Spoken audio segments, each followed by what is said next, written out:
if this man theoretically did it 7 or 8 times, which was the charge yesterday, he didn't do it 7 or 8 times. He did it 70 or 80 times. He just happened to get caught 7 or 8 times.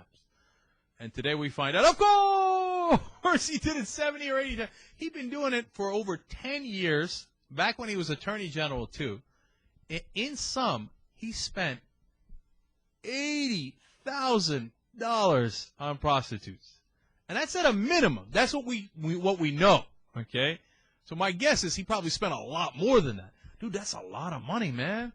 That's like, he's like the Bill Bennett of prostitutes. You know how Bill Bennett, Mr. Moral Values on the Republican side, blew $8 million of his family's money gambling? Book of Values. Oh, what? Get away from me. I'm on a run on the slots. So at least that's, $80,000 isn't $8 million. Give Spitzer that.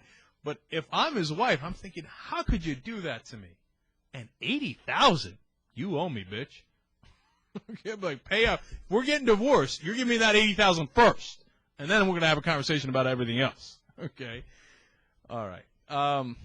By the way, more details. So here's the situation. He used an alias when checking into the hotel, George Fox. Crazy like a fox indeed. Okay. It turns out, of course, not of course, but sadly enough for his friend, George Fox is a friend of his. Man, that's not right. That's not right. Imagine I'm checking into a hotel to get hookers, and I'm like, what's your name? Oh, it's Jesus Godoy. Wait a minute, that's not right. Why I got to bring Jesus into it? Right? You know what, though? I wouldn't use Jesus. I'd use J.R. Jackson for a couple of reasons. One, it's a nice, nondescript name. It doesn't stand out. Oh, J.R. Jackson. Okay, great.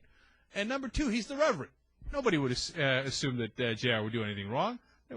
They'd be like, no, it's fine. No, that can't be a hooker. It's probably his cousin.